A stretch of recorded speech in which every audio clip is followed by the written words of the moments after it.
کی مانند اس پر نازل ہوا۔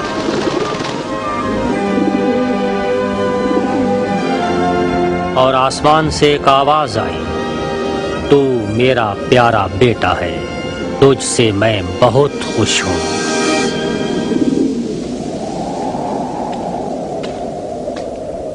جب یسوع تعلیم دینے لگے، وہ 30 برس کے تھے۔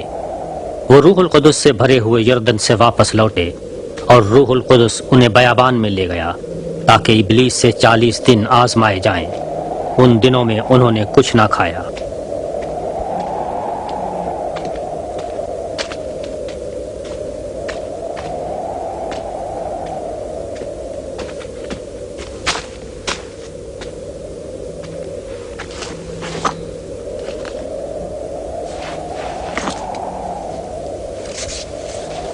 ابلیس نے ان سے کہا، اگر تو خدا کا بیٹا ہے اس پتھر سے کہہ روٹی بن جائے۔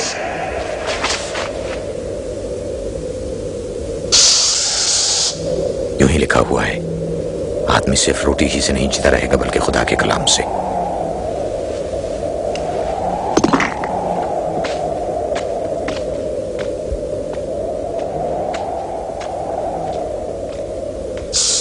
پھر ابلیس انہیں اونچے مقام پر لے گیا اور پل بھر میں دنیا کی بادشاہی دکھائی۔ میں تجھے اس کا سارا اختیار اور اس کی تمام دولت دے سکتا ہوں، کیونکہ یہ میرے اختیار میں ہے، اور جس کو چاہتا ہوں دیتا ہوں۔ سب کچھ تیرا ہو جائے گا اگر تو مجھے سجدہ کرے۔ لکھا ہوا ہے، تو اپنے خداوند خدا کو سجدہ کر اور صرف اسی کی عبادت کر۔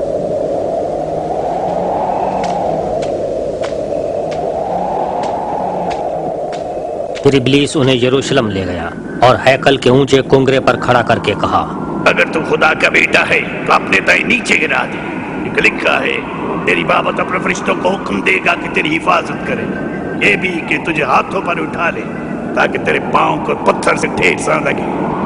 یہ بھی لکھا ہے، تو خداوند اپنے خدا کی آزمائش نہ کر۔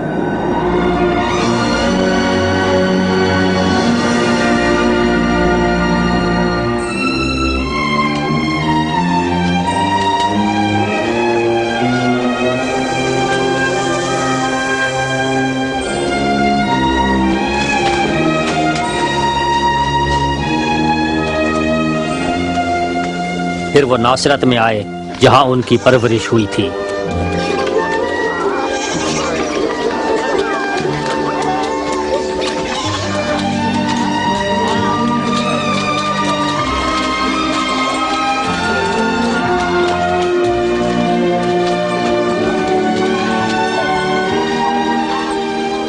کیسی ہو؟ ٹھیک ہوں۔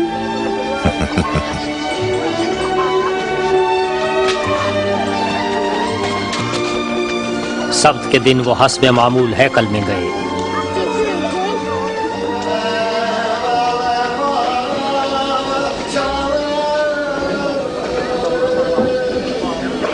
جہاں انہیں یسایہ نبی کا صحیفہ پڑھنے کو دیا گیا۔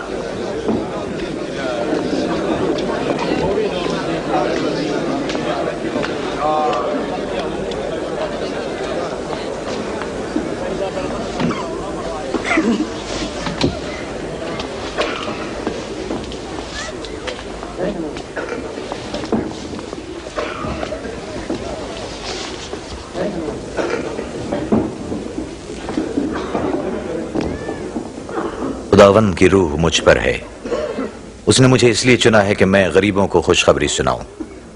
اس نے مجھے اس لیے بھیجا ہے کہ اسیروں کو رہائی اور اندھوں کو بینائی دوں، مظلوموں کو چھڑاؤں اور اعلان کروں کہ وہ وقت آ گیا ہے جب خداوند اپنے لوگوں کو بچائے گا۔ انہوں نے خوب کہا۔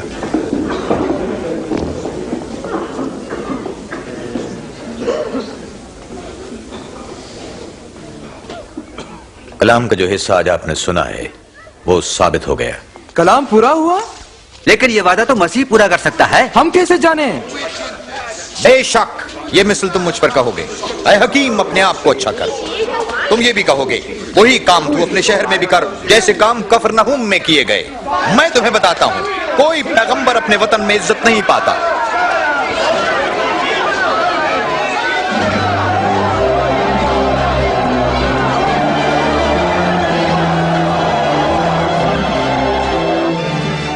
وہ انہیں پہاڑی سے گرا دینا چاہتے تھے، لیکن وہ بھیڑ میں سے بچ کر نکل گئے اور اپنی راہ لی۔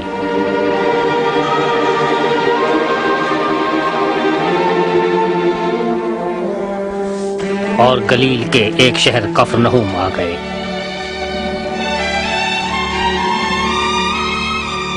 اور ہر طرف رومیوں کی حکمرانی تھی، اور لوگ مسیح کے منتظر تھے کہ وہ انہیں ظلم و ستم سے نجات دیں۔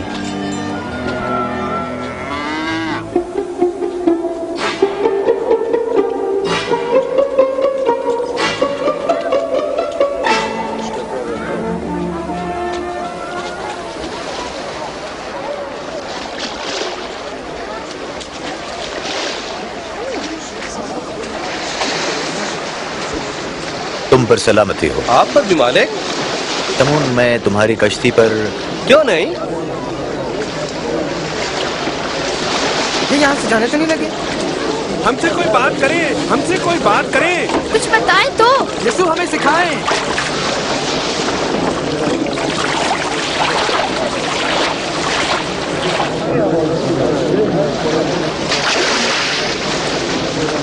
ایک دفعہ کا ذکر ہے، دو آدمی ہیکل میں دعا مانگنے کے لیے گئے۔ ان میں ایک فریسی تھا اور دوسرا محصول لینے والا۔ فریسی اکیلا ہی آگے بڑھ کر دعا مانگنے لگا، خداوند میں تیرا شکر کرتا ہوں کہ میں دوسروں کی مانند نہ تو لالچی، نہ بددیانت اور نہ ہی زانی ہوں۔ میں تیرا شکر کرتا ہوں کہ اس محصول لینے والے کی طرح نہیں ہوں۔ ہفتے میں 2 دفعہ میں روزہ بھی رکھتا ہوں اور اپنی آمدن پر دیکی بھی دیتا ہوں۔ مگر محصول لینے والا دور کھڑے ہو کر آسمان کی طرف آنکھیں اٹھائے بغیر چھاتی پیٹ پیٹ کر کہنے لگا، اے خدا مجھ گناہگار پر رحم فرما۔ میں تمہیں بتاتا ہوں، فریسی نہیں بلکہ محصول لینے والا خداوند کی نظر میں راست باز ٹھہر کر گیا۔ جو کوئی بھی اپنے آپ کو بڑا سمجھتا ہے اسے نیچے دکھایا جائے گا، اور جو اپنے آپ کو نیچا سمجھتا ہے اسے عظمتیں ملیں گی۔ کشتی کو گہرے پانی میں لے چلو اور اپنے ساتھیوں کے ساتھ مچھلی پکڑنے کے لیے جال ڈالو۔ اے مالک، ہم نے رات بھر محنت کی ہے مگر ملا کچھ بھی نہیں۔ اگر آپ کہتے ہیں تو ہم جال ڈال دیتے ہیں۔ رکھو یونا۔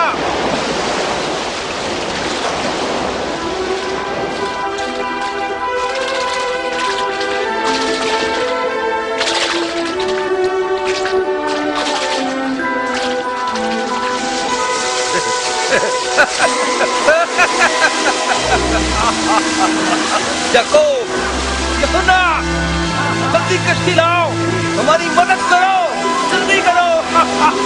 ہم تو پہلے ہی مصروف ہیں۔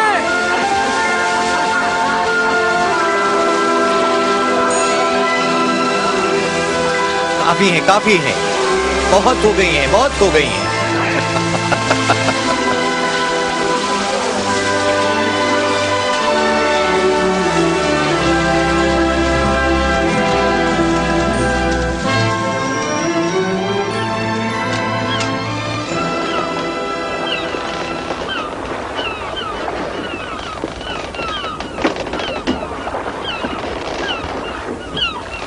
خداوند یہاں سے چلے جائے، میں ایک گناہگار انسان ہوں۔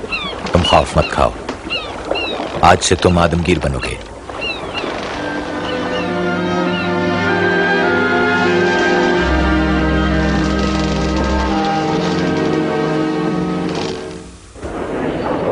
میرے پاس آؤ اور میرا کلام سنو، میری سنو اور زندگی پاؤ۔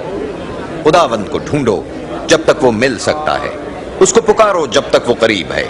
شریر اپنی بری راہ ترک کرے اور نہ راست اپنے خیالوں کو۔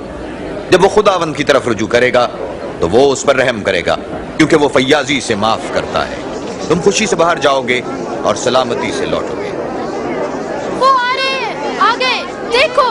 یسوع، میں عرض کرتا ہوں میری بچی کو بچا لیں، حضور رحم کریں، وہ صرف 12 برس کی ہے اور مر رہی ہے، برائے کرم میرے ساتھ آئیں۔ مجھے افسوس ہے، یسوع، تمہاری بیٹی مر گئی ہے، اب استاد کو تکلیف نہ دو۔ ڈرو مت، فقط اعتقاد رکھو اور وہ بچ جائے گی۔